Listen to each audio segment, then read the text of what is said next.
habíamos hablado de aquellas cosas que nos inhiben de la felicidad, que creemos que es la felicidad y que no lo es. Habíamos puesto muchos ejemplos y había terminado el tema con una conclusión. La humanidad es parte de la plenitud, o sea, de la felicidad. La humanidad, nuestra condición de criaturas, eso es parte de la felicidad que podamos encontrar.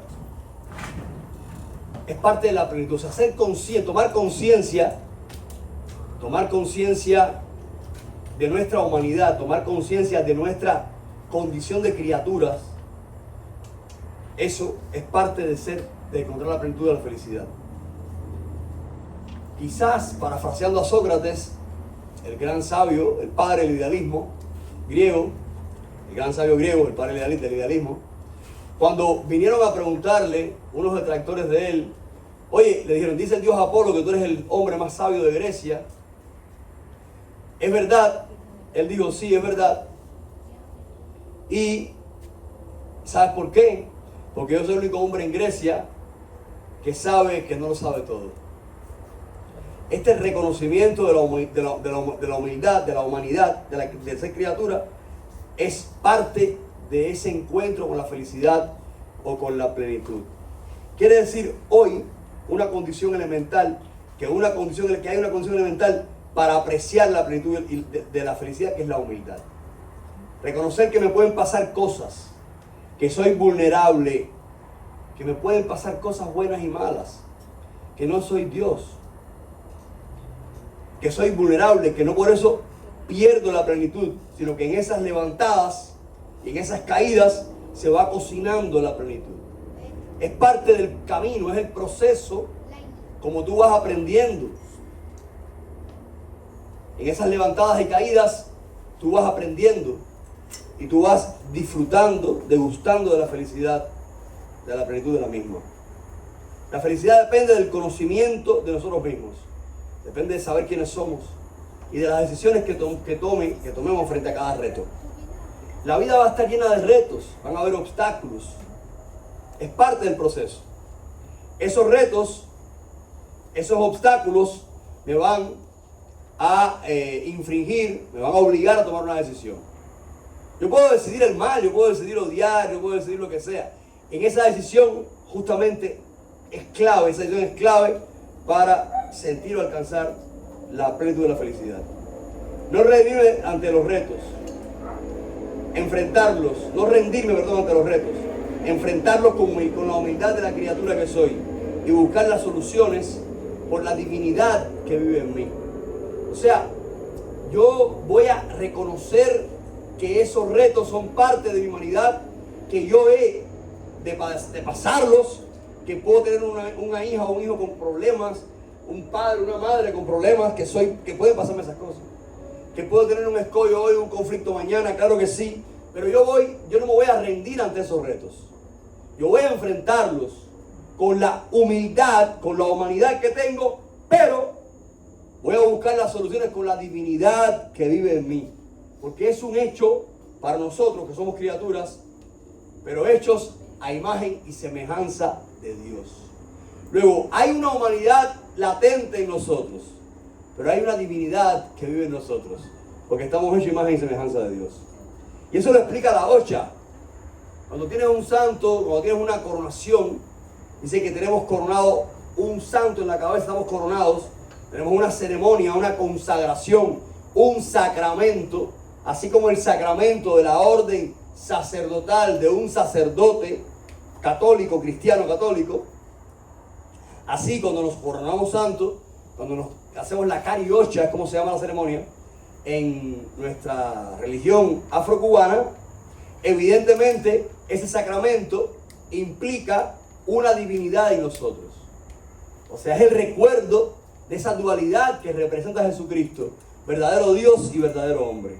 No quiere decir que seamos dioses, quiere decir que habita en nosotros ese fragmento divino que es esa divinidad que nos va a dar la fuerza para enfrentar lo que sea. ¿Y qué es esa divinidad? ¿Cómo lo explica el espiritismo?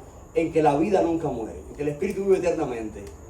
El cuerpo es una ropa que nos quitamos cuando Dios lo permite, o cuando Dios lo decide, y entonces el espíritu vive eternamente, trascendiendo otras dimensiones, si es el momento.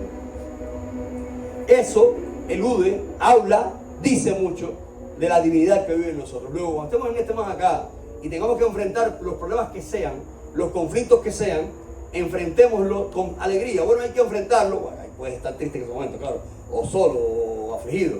Ya pasará. Pero enfréntalo, no te rindas. Enfréntalo, no te rindas.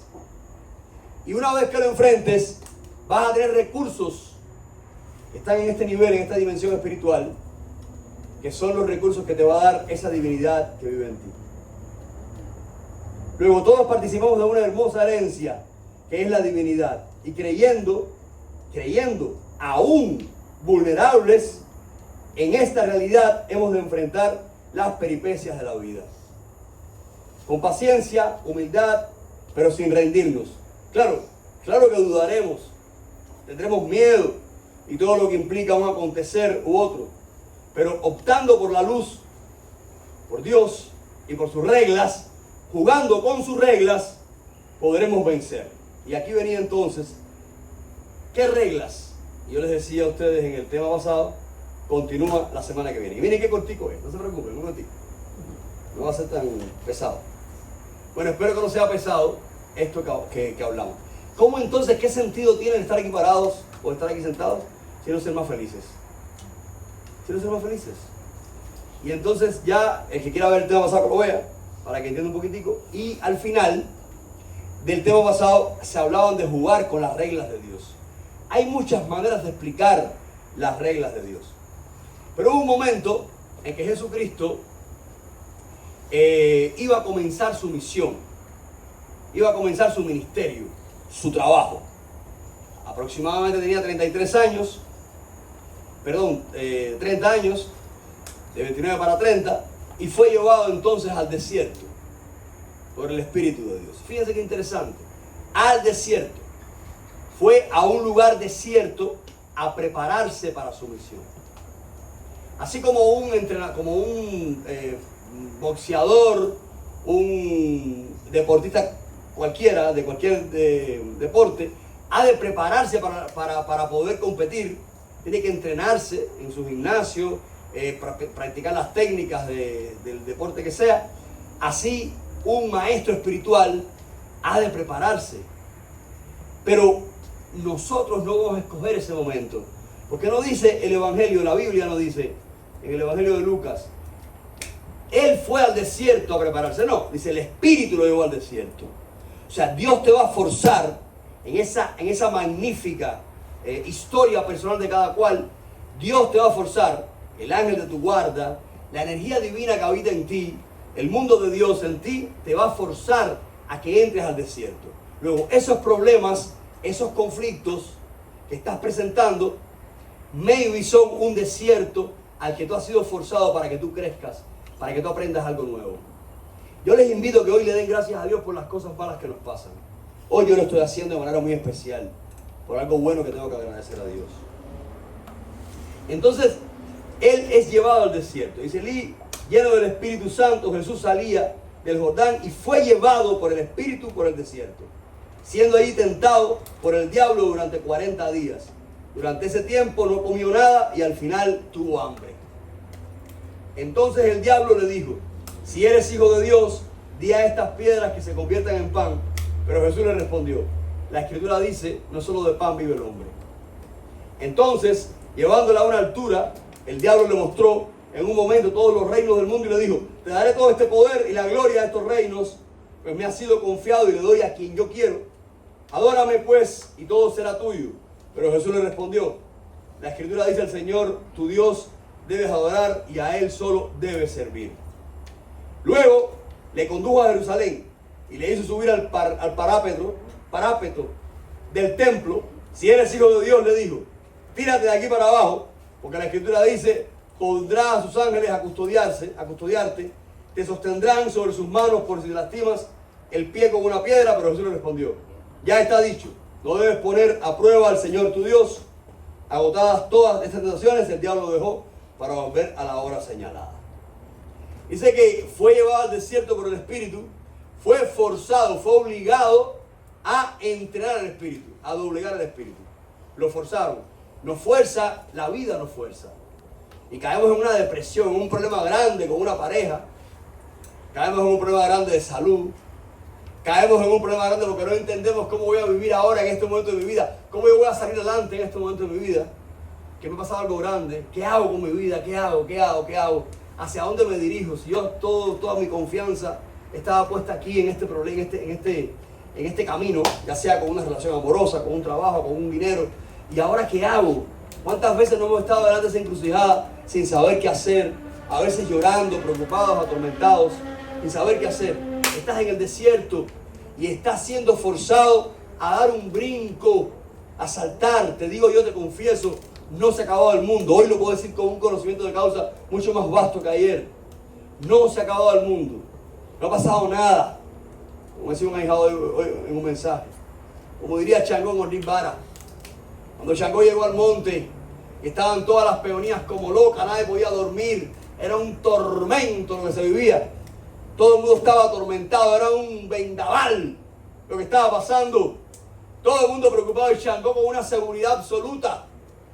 Changó la representación de la gracia de Dios en nuestra fe afrocubana. Changó era la fin, el rey por excelencia.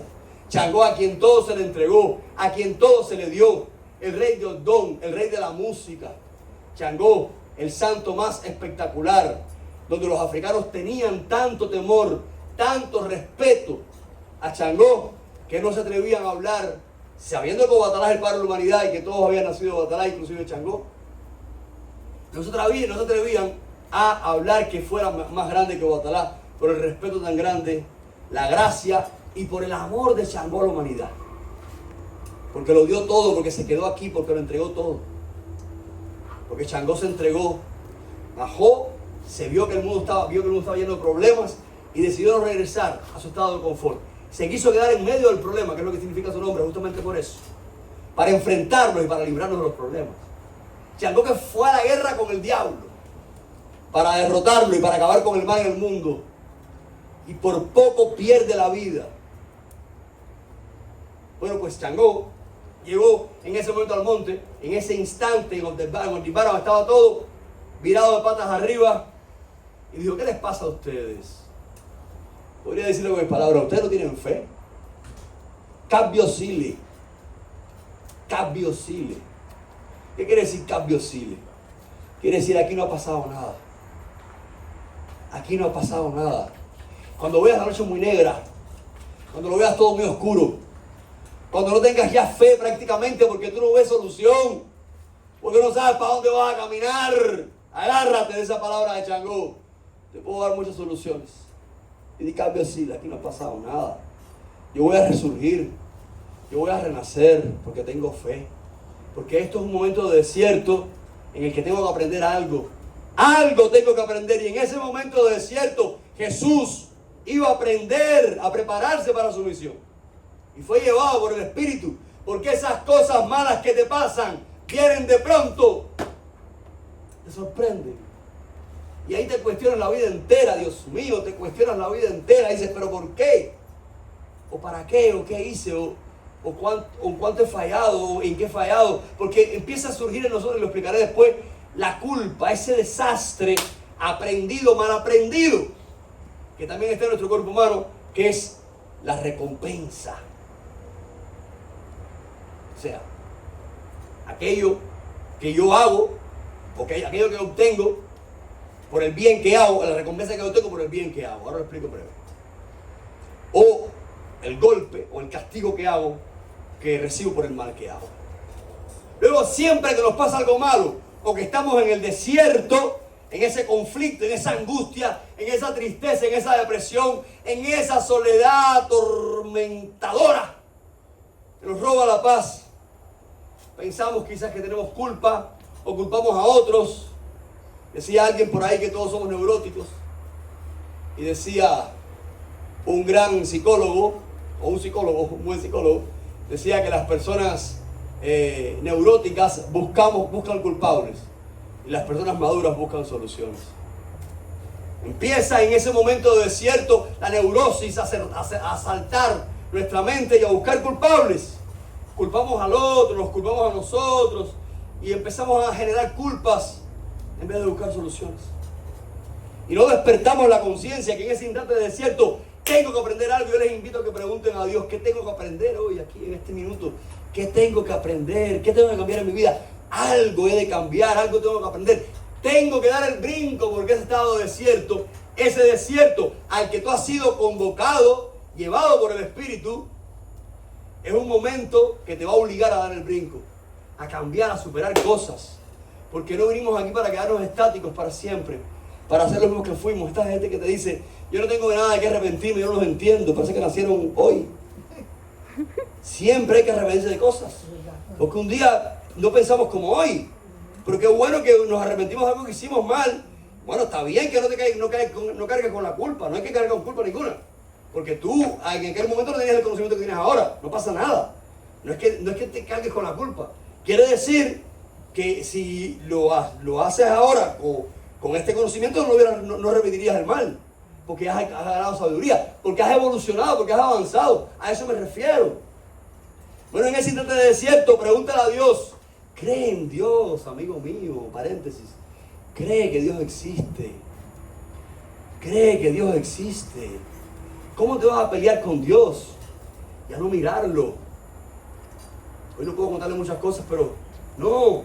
Hay que hacer todas las obras que sean. Hay que hacer todo lo que haya que hacer. No claudicar, no rendirse. Puedes tener miedo, dolores, estar pegado al piso, pero no traiciones tu misión y tu obra y no renuncias a hacer todo lo que tienes que hacer para salvarte. Entonces, en ese momento de desierto, pregúntale a Dios, ¿para qué me está pasando esto? ¿Qué tengo que aprender? Ayúdame. Y busca ayuda que lo vas a resolver. Fue al desierto y sintió hambre porque era humano. Y aquí está la dopamina, diría yo, la hormona del placer. Y se cae en el cerebro, explicado en un tema, unos neurotransmisores, hay unas neuronas que tienen una colita. Esa colita de la neurona es el neurotransmisor, que chocando unas colitas con las otras, generan hormonas de felicidad. Estas hormonas son la serotonina, la dopamina, la oxitocina y la... Bueno, dice la psiquiatra que es adrenalina, yo me cago. El caso es que hoy me voy a centrar en la dopamina, que es la hormona del placer, que es lo que sentimos cuando comemos, ese placer que te da la comida. Es lo que sentimos cuando tenemos intimidad. Es lo que sentimos cuando vamos a viajar en muchos momentos también. Es lo que sentimos cuando tomamos un dulce, por ejemplo, azúcar. Me da mucha dopamina. Es la hormona del placer, ¿verdad? Jesús sintió hambre, tenía hambre. Ya el hambre no como placer, sino como una necesidad. Pero al tú comer, tú sientes, el cerebro segrega esa sustancia, esta hormona de felicidad que se llama dopamina. Y le dijo, mira, si tú conviertes estas piedras en pan, tienes hijos de verdad, conviertes estas piedras en pan, y eso repito, no solo de pan vivió el hombre, sino de toda escritura, de toda palabra que sale de la escritura de la boca de Dios. ¿Qué pasa aquí entonces? Vamos a dedicar un poquitico de tiempo a este proceso. Muchas veces buscamos dentro de las reglas de Dios, muchas veces buscamos, no está, voy a explicarlo de atrás para adelante, muchas veces buscamos el placer por el placer. Y no nos damos cuenta que el placer por el placer dura un instante y no se perpetúa en nosotros. Y a veces, por ejemplo, cuando damos una relación amorosa, nos humillamos por el placer y no nos dignificamos. No nos damos el valor que tenemos, que merecemos. Porque andamos por la vida con una autoestima tan deprimida que nos pasamos la vida mendigando amor o placer. Porque hay una confusión muchas veces en las relaciones amorosas donde confundimos el amor con el placer. Y no es necesariamente estas cosas lo mismo. El amor trasciende, es mucho más grande que el placer. El amor nos lleva a otro estado. El placer dura un instante y el placer nos esclaviza. Estaba viendo un video muy interesante donde el psicólogo explicaba que somos adictos a la dopamina. Dice que el azúcar es más adictiva que la cocaína, por ejemplo. Somos adictos a la dopamina porque lo que genera toda esta sustancia, todas estas cosas, es placer, es dopamina, ¿no? Y eso es lo que nos da placer. Entonces, esta adicción nos inhibe muchas veces de la felicidad, porque nos esclaviza. Entonces, ¿cuáles son las reglas de Dios? ¿Cuál es la regla número 1 de Dios? Liberarnos. La libertad. Y solamente la libertad se entiende cuando el alma es libre y no es esclava del cuerpo. Imaginen ustedes que vamos en un carro, manejando un auto, y el auto nos lleva a nosotros. Si dejamos que el auto nos lleve a nosotros, chocamos. Tú tienes que controlar el carro. Si tú quieres que el carro vaya donde quiera, el carro no tiene conciencia. Va a ser un acto mecánico, no sé qué sean estos carros que no han salido muy buenos, los taxis estos que manejan solos. Creo que en California, pero ha tenido cantidad de problemas además. Bueno, es una explicación metafórica. Quiere decir que el conocimiento total del ser esclavizado en este cuerpo es la libertad. Es liberarse, es no supeditarse, es no esclavizarse a las cosas del cuerpo. Y es por esto que el ayuno es importante en este momento de desierto de preparación espiritual para Jesucristo. Porque el ayuno, o sea, en la comida o el placer, vamos a llevarlo a su expresión, no iba a doblegar su espíritu. Su espíritu iba a ser más fuerte que el placer que necesitara su cuerpo. Y cuando usted doblega al cuerpo, poniendo por delante el espíritu, usted venció la batalla. Pero tienes que aprender a doblegarlo. Tienes que aprender a doblegarlo. No puedes sucumbir a la esclavitud que te produce el placer. Lo explico de una manera muy burda. Esto es una manera muy burda de explicarlo. Pero se complica más ahorita. Se puede complicar. En este punto específicamente de la tentación del pan, de las piedras convertidas en pan. Dice que una relación amorosa, una persona aguanta, la mujer, supongamos que la podemos ver a las mujeres que son los seres más hermosos que Dios ha creado, ¿no? La mujer aguantando, que los hombres a veces nos pasa cada cosa acá. La mujer aguantando ahí al esposo insoportable, pesado, que se va, que viene, que a lo mejor la engaña, que hace lo que le da la gana, que no es constante. Y la mujer aguantando por un instante de placer. Tiene más dolor, más angustia, más sufrimiento que felicidad, pero aguanta, no importa, aguanta. Está esclavizada a una situación, está esclavizada y no se permite la libertad porque no se respeta, porque no se ama. El espíritu es libre, el espíritu no se pelea con nadie. El espíritu cuando aflora en ti dice, bueno, mira, si tú no me vas a respetar, no me vas a dignificar, esto realmente no vale la pena, seguiremos siendo amigos, cuando estés listo, yo voy a seguir mi camino. Y no miro para atrás. Y puedo, digo, en el caso, yo no estoy en ese caso, estoy explicando para que me entiendan. Y no miro para atrás.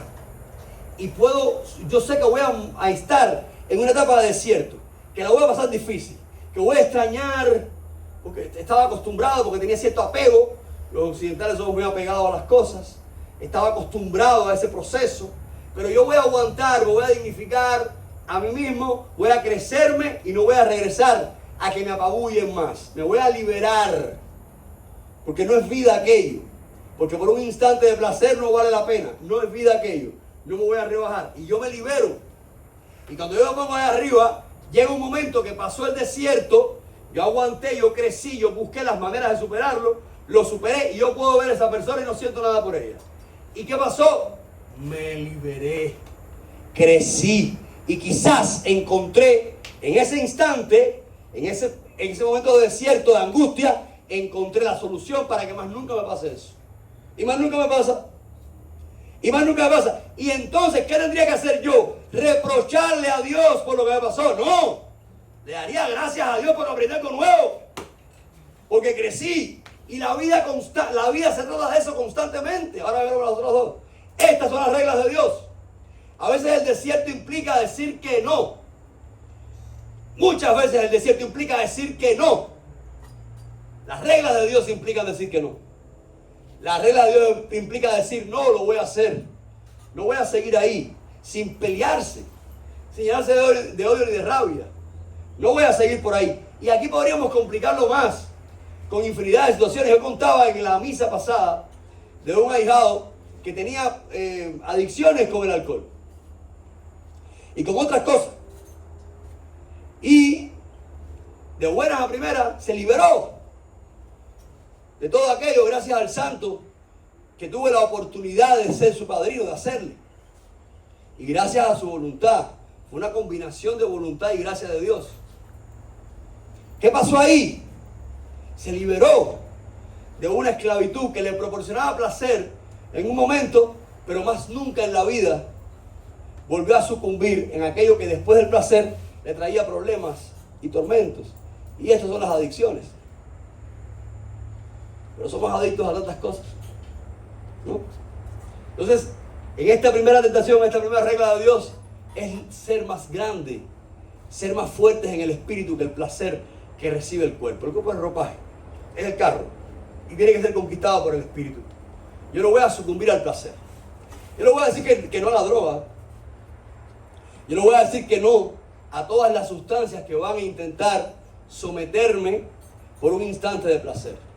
No, yo no voy a ser esclavo de nada de eso que intenta someterme por un instante de placer. Porque mi espíritu es más grande que eso. Mi espíritu es más poderoso que eso. Mi espíritu vale más que eso. Mi espíritu controla el cuerpo.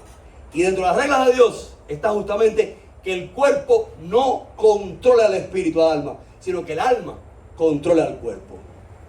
Y cuando el alma se libera y es libre, ahí entramos en estado de felicidad.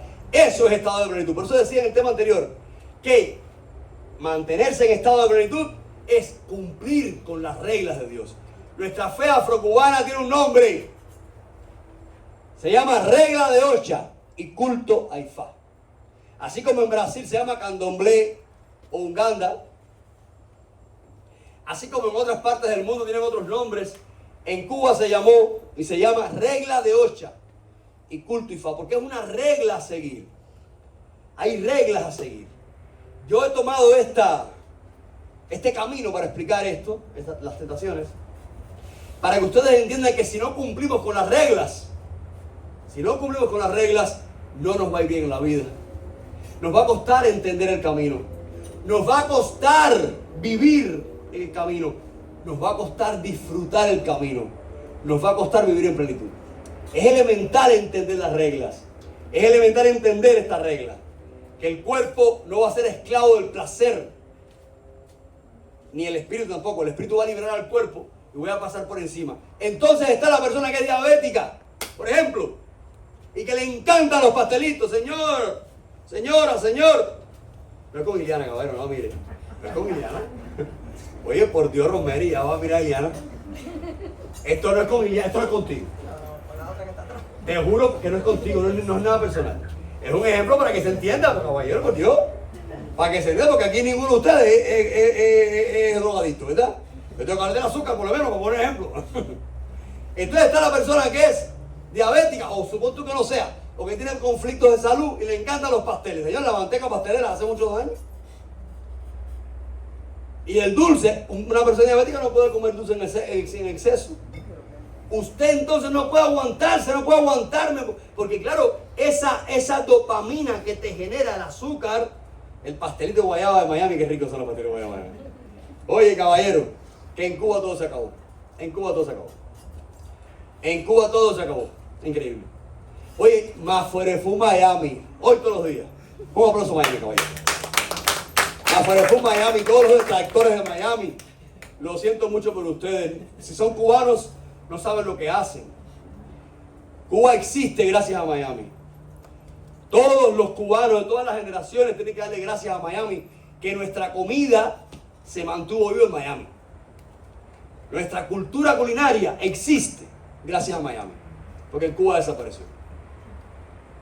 Oye, en Cuba no hay pastelito guayaba, se desaparecieron, como los de aquí, a María por Dios, que eran como los que hacían en Cuba antes, ¿no? La leche en Cuba se perdió también. Vaya, lo más elemental. Pero mi abuela me hablaba, que en paz descanse, mi abuela que no tenga la gloria, del tasajo. Yo no sabía lo que era tasajo hasta que vine a Miami, lo comí en Miami. Mi abuela me hablaba del bacalao. Yo no sabía lo que era bacalao hasta que no vine a Miami y lo conocí en Miami. Miami conservó nuestra cultura culinaria, ¿verdad? Bueno, pues usted se come pastel de guayaba, regresando de parte después comercial a Miami, se come pastel de guayaba, usted va a empeorar de su azúcar y usted va a disminuir en su calidad de vida por un momento de placer. Es elemental conquistar el cuerpo con el espíritu y decir, no lo voy a hacer. No lo voy a hacer. Usted fuma entonces y el cigarro le está acabando la vida. Y me contaba alguien que le dijo, no sé quién fue, que le dijo el médico, señora, usted tiene tantos hijos, pues usted quiere verlos crecer, no fuma más. Ella no fuma más. Y ahí fue una terapia de shock. Hay gente que no entiende y que nos mantenemos esclavizados a esto. Tenemos que romper con lo que nos esclaviza. Tenemos que liberar el alma conquistando al cuerpo. Y claro que cuando le digas que no al pastelito guayaba, cuando le digas que no al alcohol, quizás, hay quien tiene dones, que no tiene que hacerlo. Cuando le digas que no a cualquier cosa que te guste, que te genere esa dopamina, ese placer, cuando le digas que no, claro que puedes entrar en un desierto, en angustia, en soledad. La gente que no sabe estar sola, que brinca una pareja para otra porque no sabe estar sola. Y cuando se queda sola se deprime. Y una depresión es normal. Supéralo. Y yo te voy a decir algo. Yo quiero que lo superes. Y que aprendas a ser feliz sola o solo. Y después tendrás una pareja y vas a ser más feliz que nadie. Yo tengo un caso aquí, señores míos, no aquí. No puedo decir dónde, no puedo decir quién es. Una hijada. Yo tengo un caso, caballero. Un caso de una hijada que estaba triste, acongojada, pero triste. Ave María, por Dios, cuando yo la conozco, yo le hago una misa a esta hijada mía, la juro, y después me la reencuentro y estaba triste, y tuvo mucho mejoría cuando la juré. No puedo contar cuáles fueron las mejorías porque no se me aquí, por respeto a la privacidad, Y estaba triste y no tenía pareja, y ese era su problema, su angustia. Y empezamos a trabajar. La suerte que ella tiene mucha fe en los espíritus y hace muchas misas, investigación, muchas.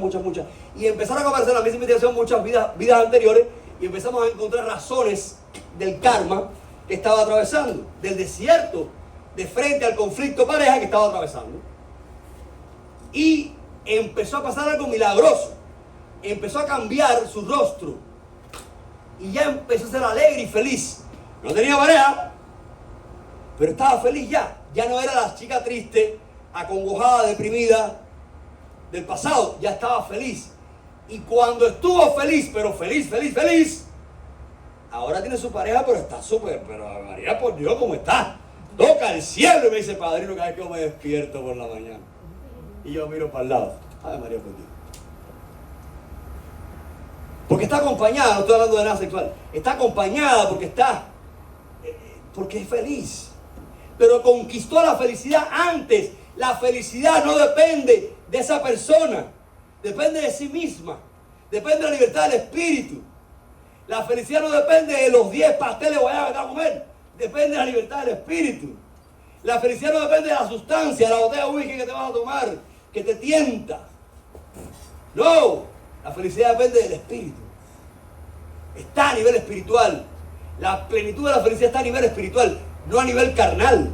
Y esa es la conquista. Entonces, entremos en estado de desierto, no importa. No le tengan miedo al desierto. Entremos en el desierto. Pero digamos que no. A ese placer momentáneo que va a terminar esclavizándome y destruyendo mi vida. O reduciendo años de vida en este más acá.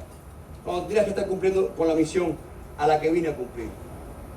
Entonces lo llevó a una altura, le mostró en un momento todos los reinos del mundo y le dijo: te voy a dar todo esto que está aquí, te voy a hacer famoso si me adoras.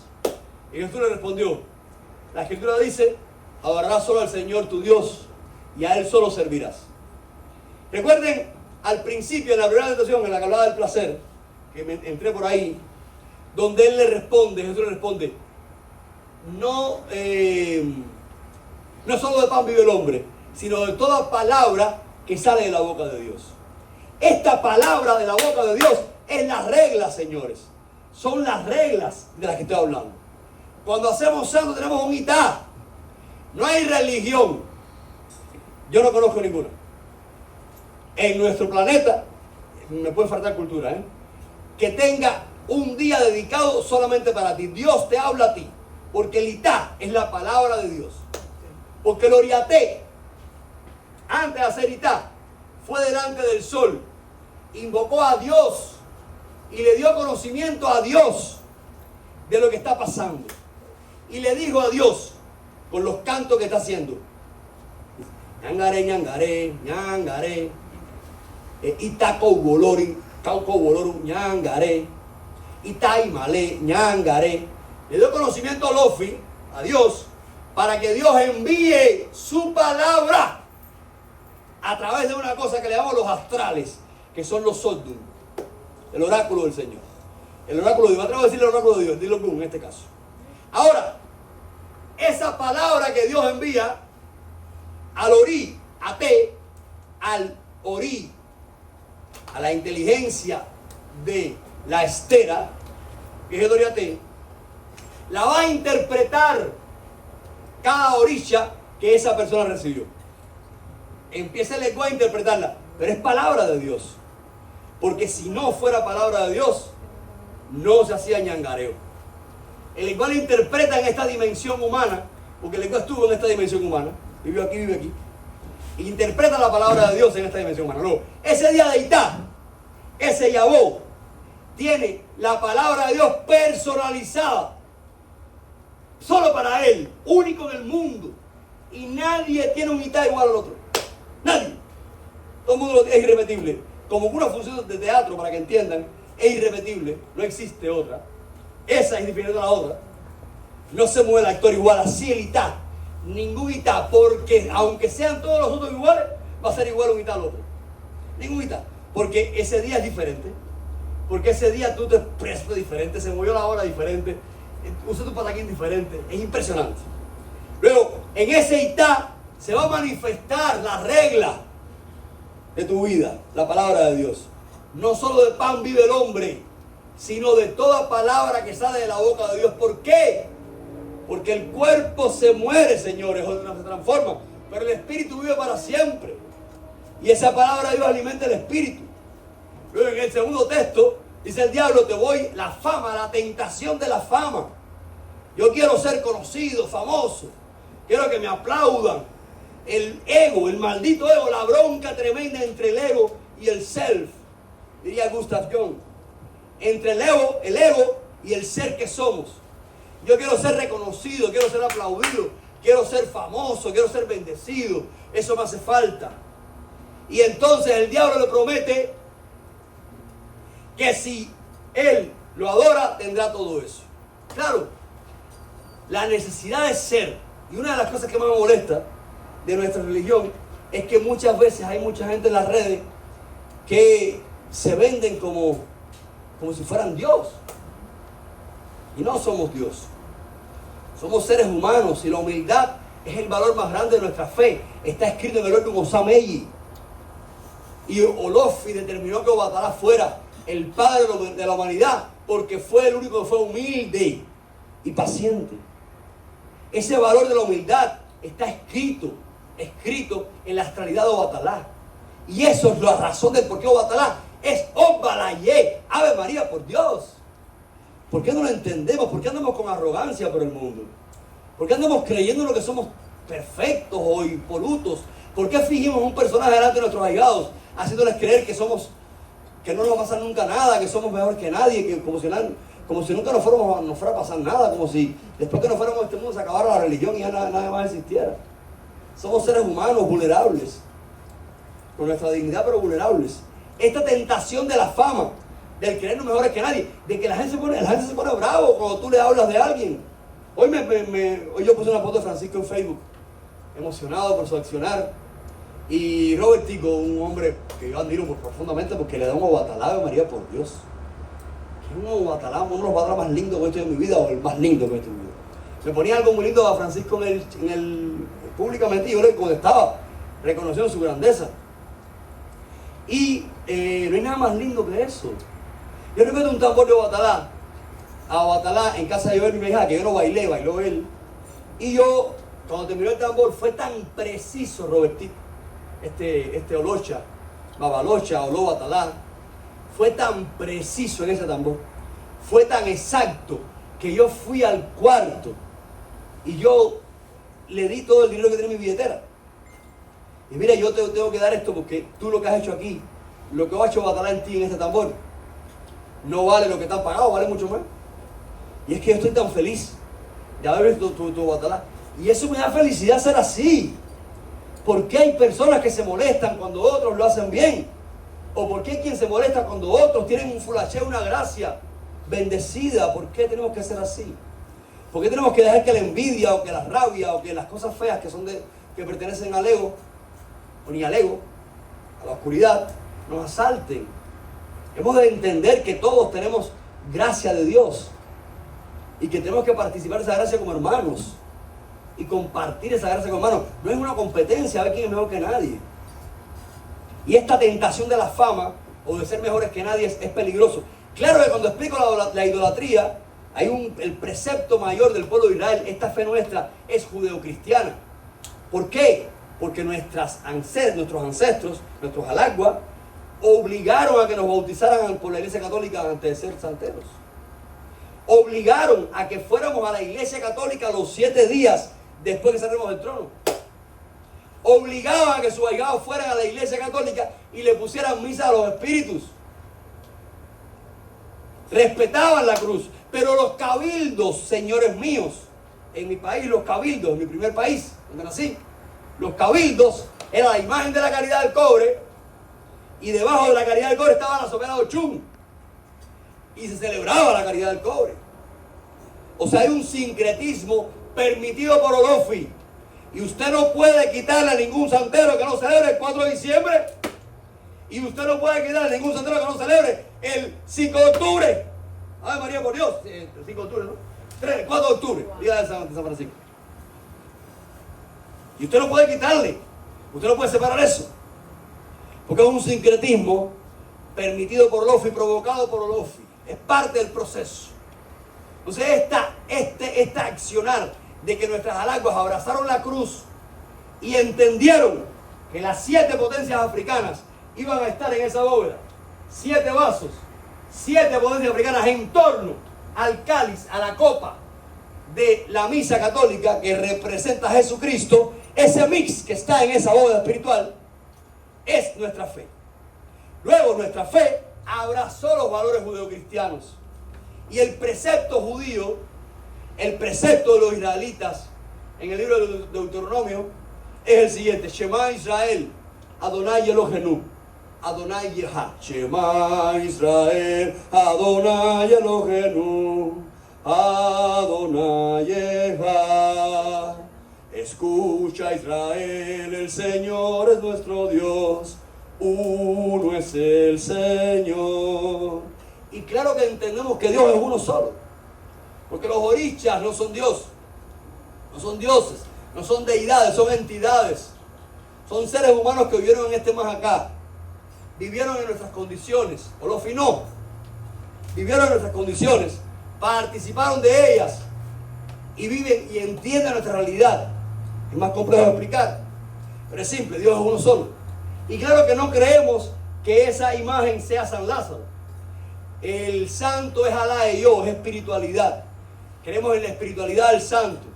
Ni siquiera el secreto que está en la sopera es el santo. El santo es Alá y yo, se llama así, espiritualidad.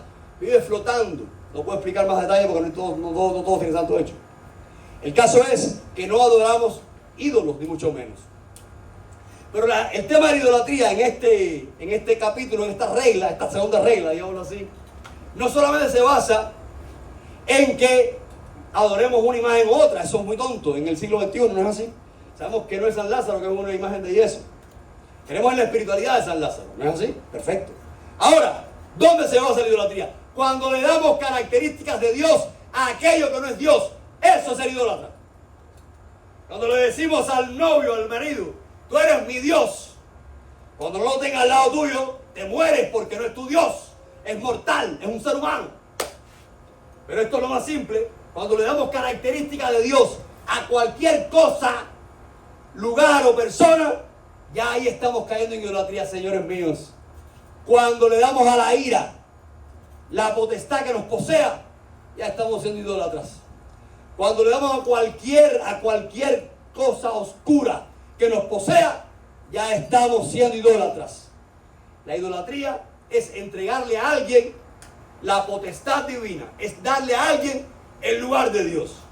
Y Jesús dice, no te voy a adorar, a nada voy a adorar, solamente a Dios. Y cuando tú adoras a Dios, te liberas. Te liberas. No eres esclavo de este mundo. Y por segunda vez, en las reglas de Dios, en esta tentación, aparece la palabra libertad. Y solo liberando el cuerpo, el alma, se libera el cuerpo. Ave María, por Dios, el alma conquista el cuerpo. Y para eso te hace falta oración, meditación y crecimiento. Decidir crecer, no quedarte ahí. Alguien me decía un día, yo pensé que yo me iba a salvar haciéndome santo. Dios, no. Hacerse antes del principio, es el comienzo. No, yo me hice santo para salir de eso. No, perdón. Tú te has hecho santo para entrar a eso, no para salir de eso. Has entrado en un proceso de crecimiento. ¿Qué significa que yo vaya a los 7 días a la plaza? Y empieza a tomar frutas y viandas. Significa que vino al mundo y le cuenta la historia al mundo. Vine a recibir, que he empezado un camino en el que voy a recibir conocimientos. Usted como hace santo empieza el camino para recibir conocimientos, para crecer. Luego entregarle la potestad a cualquier cosa que no sea Dios, el papel de Dios a lo que no es Dios, es ser idólatra. Y es perder entonces la libertad. Es entregarle las cadenas a esa cosa para que me aprecie. Y es no ser libre. Liberarnos es no ser esclavo de nada ni de nadie. Y es el camino.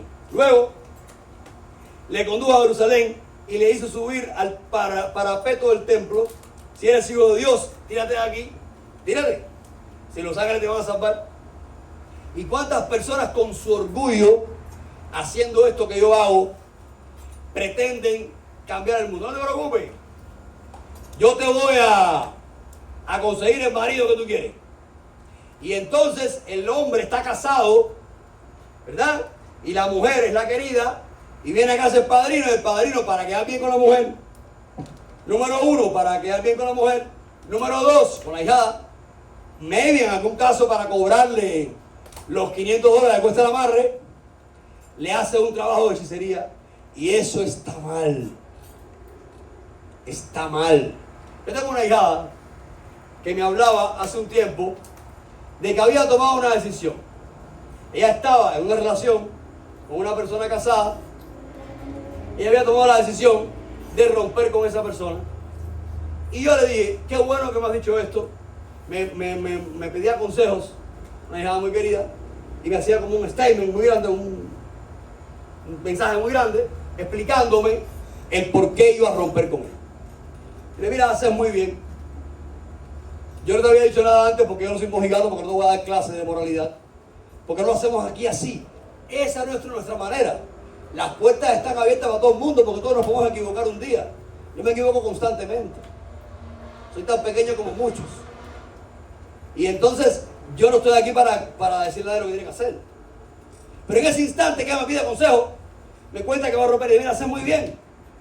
Porque no es bueno estar con el marido de nadie. Porque dice los mandamientos de Icafún, busquen los 16 mandamientos de Icafún. Ahí un poco al lado. Dice uno de ellos, No vas a desear ni la mujer, ni la casa, ni el asno, en lenguaje antiguo, de otro abuelo. No es que no vas a estar con esa mujer, no. Es que no la vas ni a desear. Pero si está en Odum, está en los mandamientos de Cafún, ¿qué cosa hace un padrino? Haciendo un hechizo, una cosa, intensificando para romper otro matrimonio y cargar su karma. ¿Pero qué estamos haciendo? Si lo que tenemos que aprender a cómo vivir. No hay que hacer hechizos para que nadie esté con nadie. Hay que tener el coraje de que se enamoren de mí por este ser que soy. Pero que eso es libertad, señores. Está bueno ya de quedarnos en el pasado. Yo tengo un problema kármico, para explicarlo mejor, para que lo entiendan. Tengo un problema de que en otra vida yo fui una persona mala y yo tengo problemas con las relaciones amorosas. Me ha dado por eso hoy, como tuvieron. Parece que aquí mucha gente con ese lío, y he tenido que mandar ese mensaje. Bueno, y yo vengo con arrastrando un karma y no logro una estabilidad amorosa. O la tengo, pero no se da y se rompe. Bueno, pues señores, hay muchas cosas que podemos hacer que no son brujería. Que se modifica el astral, se limpia la astralidad. Usted paga el karma con sacrificio. No puedo explicarlo aquí. Pero no se llama brujería, no tiene que hacer nada. Lo que tiene que hacer el padrino es ayudarte a limpiar tu mente, para limpiar tu karma en el alma y para limpiar tu karma en el cuerpo, o sea, en este más acá, para que se dé la relación. ¿Cómo? Infinidad de poder. Los africanos decían que había un orisha para cada problema. Aquí está ahí, a los huesos. Y así, lo voy a hacer todos los ogolochas. Bueno, el tema amoroso. Hay poderes que usted recibe. Y cuando usted recibe un poder, usted hace un sacrificio. Quiere decir, depura el karma. Es el sentido del sacrificio. O sea, cuando usted va al libro del Levítico en la Biblia, en el Pentateuco, que son los primeros 5 libros de la Biblia, usted va a encontrar ahí, por tal pecado, 2 palomas aquí. Por cual pecado, un cordero. Por cual pecado, ¿no? Busquen el libro Levítico para que ustedes vean las leyes, porque la tribu de Leví era la tribu de los sacerdotes. Entonces ahí estaba como la explicación de los rituales litúrgicos para limpiar el karma, ¿verdad? Para pagar el precio del pecado. ¿Qué cosa es el karma? Es la acumulación de un mal que yo hice en el pasado. O en este. Eso es el pecado. Al yo ejecutar el pecado, se carga mi astralidad. Y hasta que yo no pague esa deuda, yo no limpio esa astralidad, ¿verdad? Los africanos nos enseñaron que hay poderes que nos ayudan a limpiar ese karma, a depurar ese pecado. Esto es liturgia, esto es religión, pero eso no es brujería. Entonces la gente ha aprendido en esta regla tercera a querer manipular a Dios. Bueno, te tiras de aquí y no te preocupes que te va a parar con tus ángeles. No, te tiras de aquí y te vas a despetruncar. Porque Dios ya creó una ley que se llama la ley de gravedad. Y te tiras, vas ahí para abajo, a María por Dios. No es lo mismo que te caigas y Dios haga, que te caigas sin tú darte cuenta, pero tú no vas a tentar a Dios, dice Jesucristo. Dice la Escritura, no tentarás al Señor tu Dios. Tú no vas a tentar a Dios. No podemos convertirnos en hechiceros. Yo explicaba al principio de la misa que el espiritismo es una cuerda floja que te va a llevar para el bien o para el mal según tu moralidad. Si usted está en la iglesia evangélica pentecostal y es un pastor manipulador, oportunista y delincuente, usted está en el mal. Si usted está en el palo o en la religión que sea afroafricana y usted es una persona moralmente censurable, usted va a caerse en el mal. ¿Me expliqué? Quiere decir que usted no tiene que forzar ninguna situación con ningún hechizo para usted manipular a Dios.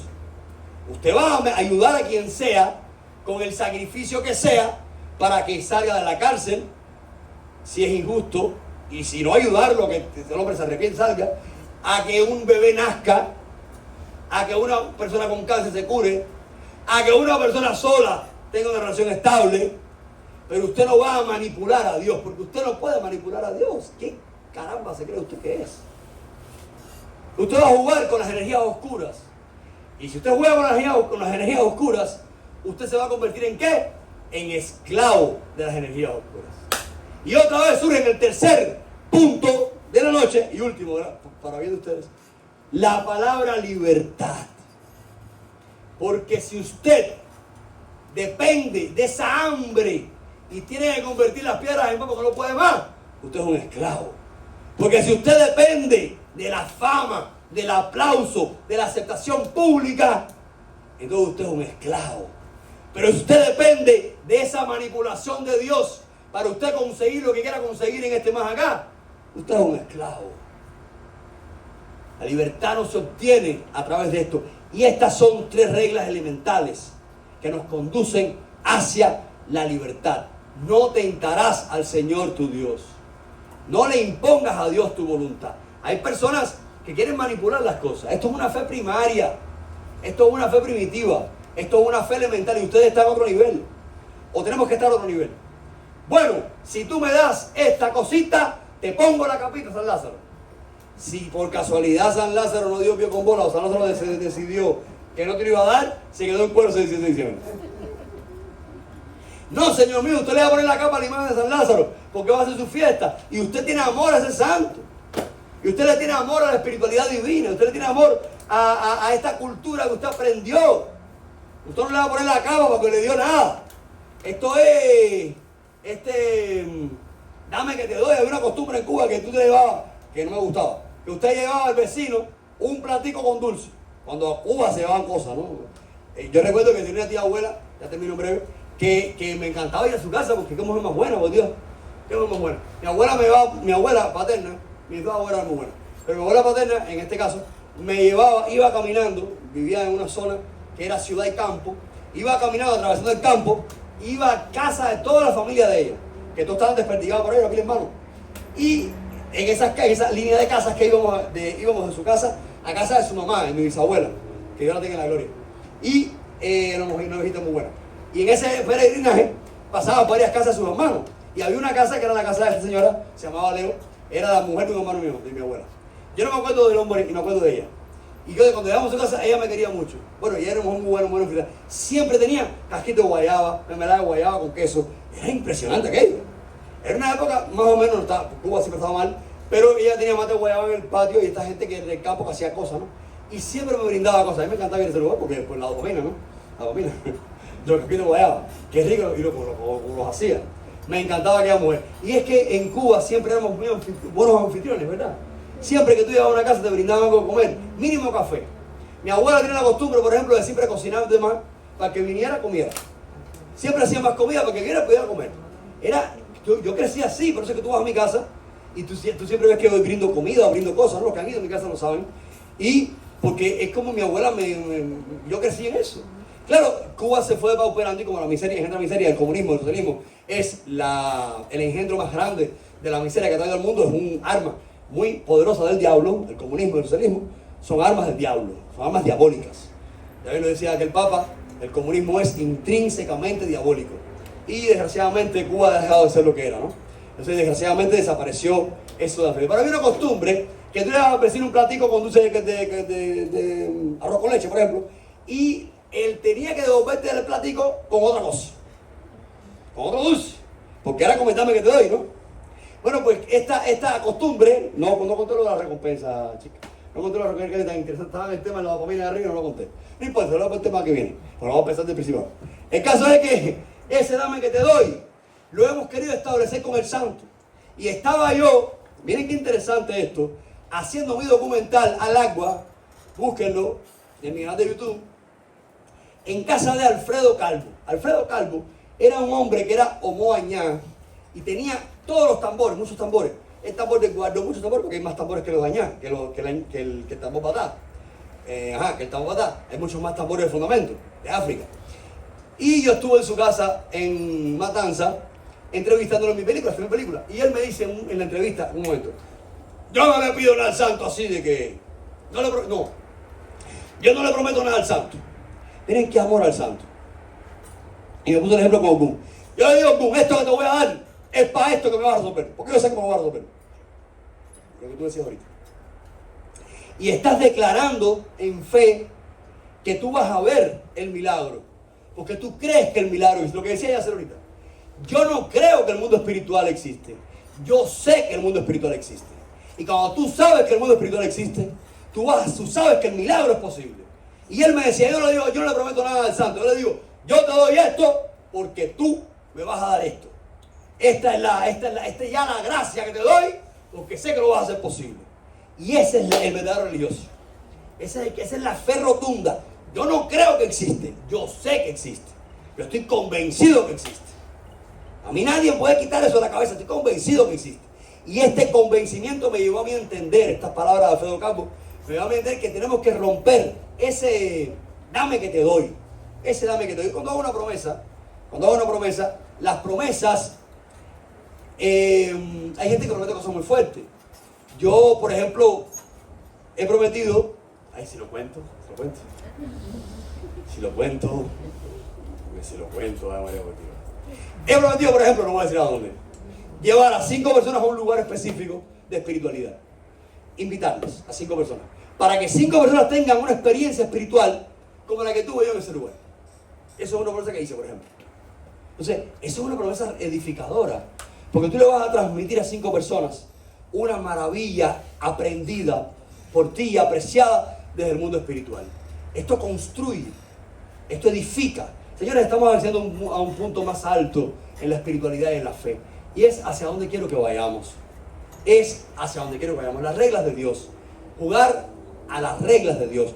Jugar este juego con las reglas de Dios. Es espiritualizarnos. Es liberarnos. Hoy le quiero dar gracias a Dios por haberme liberado. Por haberme espiritualizado. Por haberme curado en todos los sentidos. Ya te contaré. Le doy gracias a Dios profundamente por eso. Le doy gracias a Dios tremendamente por haber optado por mí, por haber creído en mí y por haberme dado la posibilidad de estar aquí hoy más fuerte que nunca, más determinado que nunca y con más ganas que nunca de que venza en mí la espiritualidad. No se rindan con estas reglas de Dios. No se rindan. La vida no es tan triste. La vida es hermosa como se entiende a través de los ojos de la fe y a través de los ojos del Espíritu. Créanlo, Padre nuestro.